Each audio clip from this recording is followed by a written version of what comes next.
तो हम स्टार्ट करेंगे पहले तो कैरेक्टर सेट से। कैरेक्टर सेट्स जो भी आप सी में यूज करते हो वो एक्चुअली क्या होगा, क्या क्या होगा, ठीक है, वो देखना है। मींस एक सिंगल कैरेक्टर भी आपने लिखा है तो उसमें क्या होगा वो देखा जाएगा, ठीक है। तो आप सी में यूज करोगे कैपिटल ए से कैपिटल जेड सारे कैरेक्टर्स, ठीक है। उसके साथ small A to small Z सारे कैरेक्टर्स, ओके। अब आपको मालूम है ASCII वैल्यू क्या होती है? ASCII वैल्यू एक नाम होता है या फिर इसका एक फुल फॉर्म है। ये वैल्यू होती है हर एक कैरेक्टर की, हर एक कैरेक्टर की वैल्यू होती है, ठीक है।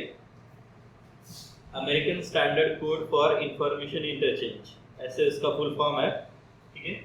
ASCII वैल्यू होती है। ऑल वाइल वर्ड, ये हर एक कैरेक्टर की वैल्यू फिक्स है, ठीक है। बस इंडिया के लिए ऐसे नहीं, सारे मीन्स वर्ड के लिए, हाँ, सारे वर्ड में ये जो कैश की वैल्यू वो कॉमन होती है या फिर वो एक्सेप्टेड वैल्यू है, ठीक है। तो कैश की वैल्यू होती है, मैं क्यों बता रहा हूँ, क्योंकि यहाँ पे small A and capital A दोनों अलग है।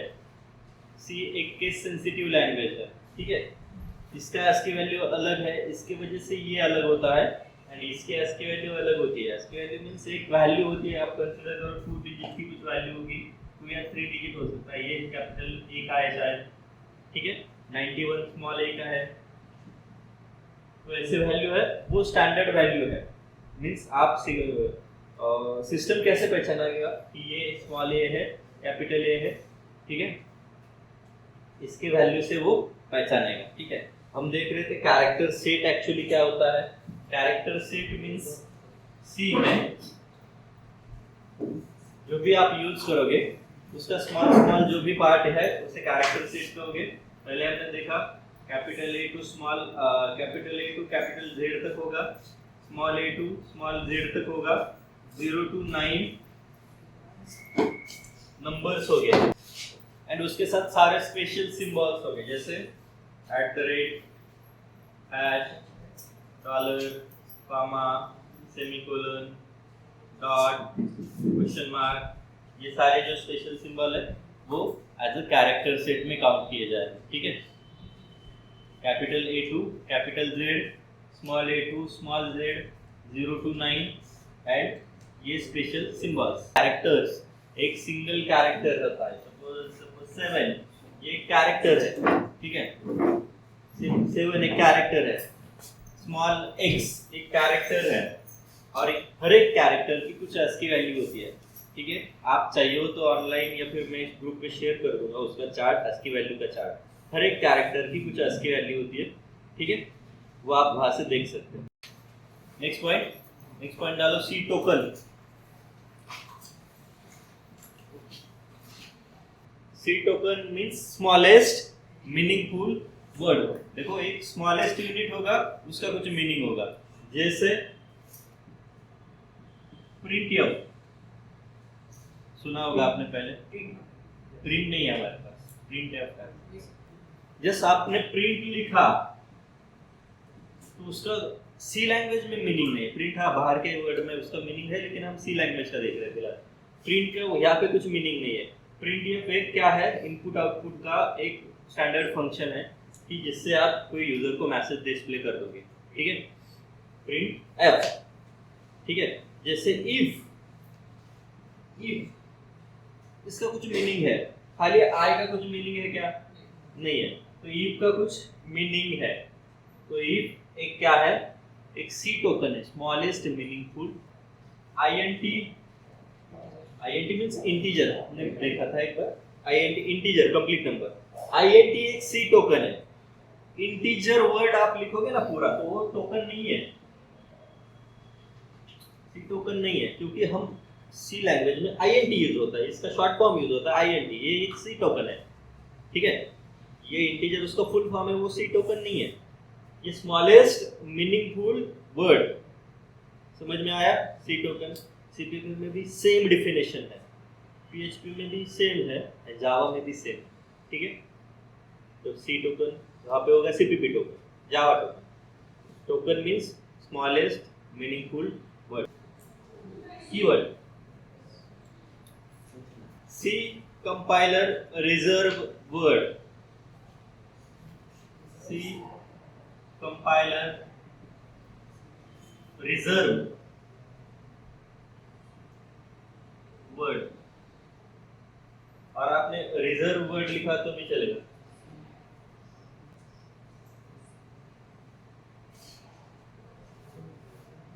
रिजर्व वर्ड इतना लिखा तो भी चलेगा।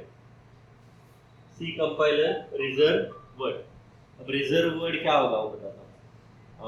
सर आपका ग्रुप होगा, अभी बन गया होगा शायद, ठीक है, या फिर आपके प्रीवियस जो ग्रुप थे कॉलेज के वगैरह, उसमें एक ऐसे बंदे को कुछ नाम था कि वो 4 बंदों को ही समझ में आ गया कि इसको नाम दिया है और वो उसको बुला रहा है। मीन्स आप पेट नेम वगैरह बुला सकते हैं या फिर उसका निकनेम वगैरह बुला सकते हो, ठीक है, राइट।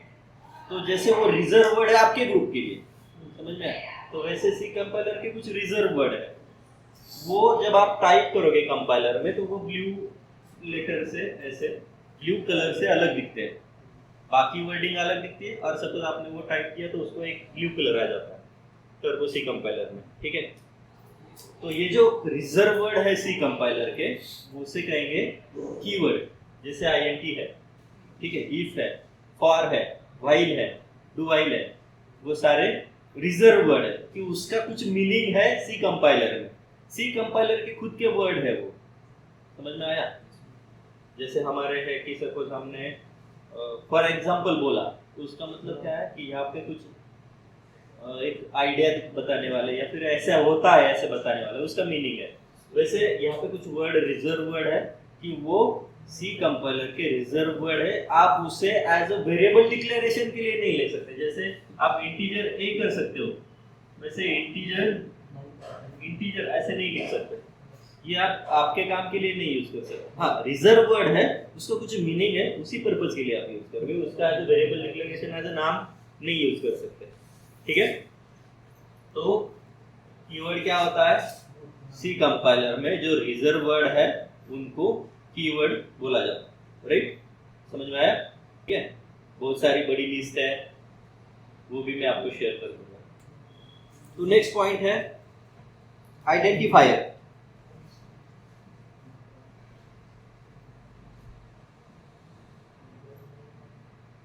आइडेंटिफायर्स डिफिनेशन लिख लो।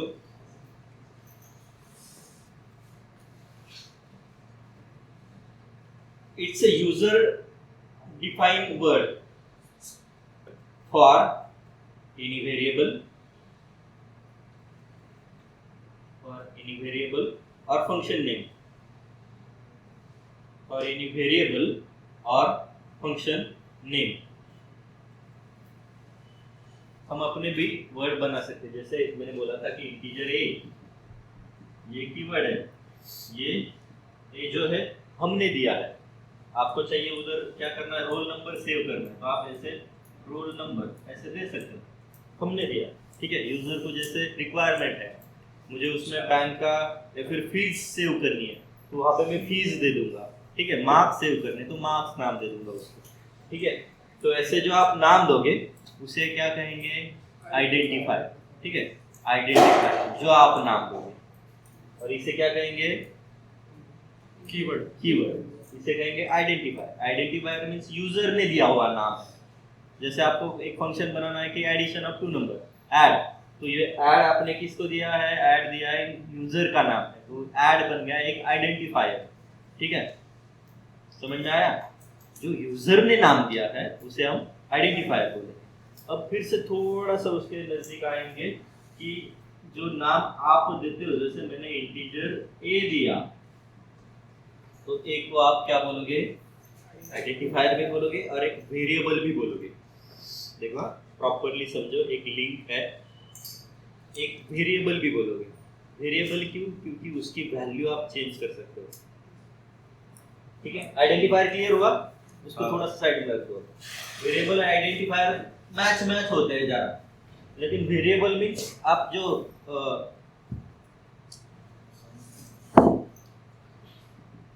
ये क्या है, कीवर्ड नहीं इंटीजर है, लेकिन उसमें क्या होता है, कंप्लीट नंबर स्टोर होते हैं, कंप्लीट फ्रैक्शन नहीं आता इसमें, बराबर, मतलब पॉइंट वाले नंबर नहीं आते। हाँ हाँ, कंप्लीट नंबर आते हैं। फ्लोट, इसमें कंप्लीट नंबर भी आ सकते हैं एंड फ्रैक्शन भी आ सकते हैं। हाँ, और कैरेक्टर में क्या थी, स्ट्रिंग, जैसे ABCD वगैरह जो, हाँ वो इसमें आएगा। ठीक है, तीन समझ में आए, इसमें कंप्लीट नंबर, इसमें कंप्लीट विद फ्रैक्शन, एंड यहाँ पे कैरेक्टर, और आपके नंबर भी इसमें हैंडल हो सकते हैं। ठीक है, नंबर भी कैरेक्टर के स्ट्रिंग में एज हो सकते हैं। ठीक है, तो अब यहाँ पे आप उनका साथ जो भी वेरिएबल क्रिएट करोगे, हाँ इंटीजर ए मैंने डिक्लेयर कर दिया, तो इंटीजर हो गया एक क्या कीवर्ड, ए हो गया एक वेरिएबल का नाम, आइडेंटिफायर। ओके, अब ये कैसे होता है, देखो मेमोरी सपोज ये हार्ड डिस्क है ना, यहाँ पे आपका एक ब्लॉक एलोकेट किया जाता है इंटीजर ए के लिए। ठीक है, इंटीजर ए के लिए, हाँ तो इंटीजर ए के लिए स्पेस मिलती है। ठीक है, सपोज आपने a = 10 कर दिया, यहाँ पे वो 10 कहाँ पे स्टोर होगा, ये ब्लॉक में स्टोर होगा यहाँ पे। ठीक है, हाँ, और उसका नाम क्या होता है, a, और उसका डेटा टाइप क्या है, इंटीजर। इंटीजर मींस उसमें क्या स्टोर होगा, एक कंप्लीट वैल्यू स्टोर होगी, कोई भी होने दो। तो इसका डेटा टाइप हो गया इंटीजर, ये सबके लिए वैसे ही होता है, इंटीजर a, तो ऐसे वो स्टोर होगा कहाँ पे, तो रैंडमली एक मेमोरी एलोकेशन मिल जाता है, उसका कुछ एड्रेस होता है, सपोज 100, उसका नाम क्या है ए, 100 उसका लोकेशन है, उसमें 10 स्टोर्ड है, और उसका डेटा टाइप इंटीजर है। इंटीजर मींस देखो, वेरिएबल मींस ऐसे एक ब्लॉक मिलता है आपको, अवेलेबल होता है कि उसमें आप वो टाइप का डेटा स्टोर कर सकते हो। सपोज आपने फ्लोट टाइप का किया है, तो इसमें ऐसे स्टोर हो सकता है। ठीक है, कैरेक्टर टाइप का किया तो कैरेक्टर स्टोर हो सकता है। समझ में आया? तो ये जो है एक वेरिएबल है। वेरिएबल क्यों? क्योंकि उसमें आप 10 हटा के 20 डाल सकते हो, ऐसे कर सकते हो ना। तो इसके लिए वो उसकी वैल्यू वैरी होती है, चेंज होती है, इसके लिए उसे वेरिएबल कहा जाता है। अब जिसकी वैल्यू वैरी नहीं होती उसको क्या कहेंगे? कांस्टेंट। जैसे फ्लोट पाई इक्वल टू 3.14 है ना, जो वैल्यू है उसकी ऑल ओवर प्रोग्राम, या फिर हमें जो मैथमेटिकल कैलकुलेशन करनी है उसमें यही रहेगी, वो हमें चेंज नहीं करनी है। तो आप उसको कैसे डिक्लेयर करोगे? कांस्ट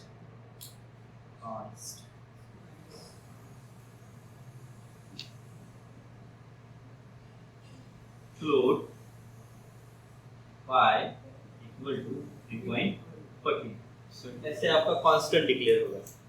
सपोज आपको बस इसको वेरिएबल बनाना है या फिर वेरी करना है, तो फ्लोट पाई इक्वल टू 3.14 इतना ही डिक्लेयर होगा। कांस्टेंट करना है तो बस कांस्ट कीवर्ड उसके आगे लगा देना है। ठीक है, कांस्ट लिखा है तो उसकी value all over program, all over program means आपने देखा था मेन यहाँ से स्टार्ट होता है और यहाँ पे कुछ तो मैंने बंद किया था, बराबर। तो यहाँ से यहाँ तक वो जो कांस्ट है वो वहाँ पे फिक्स रहेगी। हाँ, ऑल ओवर प्रोग्राम जब मैं बोलता हूँ तो यहाँ से यहाँ तक means main opening and main closing तक। ठीक है, यहाँ तक वो कांस्ट रहेगा, मींस ये ऐसे बन जाएगा कांस्टेंट में। कांस्टेंट मींस एक ऐसा वेरिएबल होता है कि उसकी value all over program fix रहती है और उसके ऐसे कांस्ट कीवर्ड उसके पहले लगाया होता है। ठीक है, एक वेरिएबल क्या होता है, ऐसे उसके पहले डेटा टाइप होता है, उसके बाद उसका नाम होता है। ऐसे एक वेरिएबल होता है कि जिसमें आप कोई भी वैल्यू उस डेटा टाइप की स्टोर कर सकते हो। ठीक है, जैसे आपने लिक्विड स्टोर करना है तो कुछ कंटेनर चाहिए, खाली शुगर है तो पेपर पे भी ला सकते हो, वैसे लिक्विड नहीं ला सकते। तो ऐसे ही कहाँ पे वेरिएबल के अलग अलग टाइप है, कंटेनर है, उसे डेटा टाइप बोलते हैं। वहाँ पे भी डेटा है, यहाँ पर भी डेटा है। ये इंटीजर का, इसमें कंप्लीट नंबर स्टोर होता है, फ्लोट में फ्रैक्शन होता है, कैरेक्टर में आपकी स्ट्रिंग होती है। मीन जैसे आपके वर्डिंग है, सेंटेंस है, वर्ड्स है, पैराग्राफ है, वो आप कैरेक्टर सेट में स्टोर कर सकते हो। ठीक है,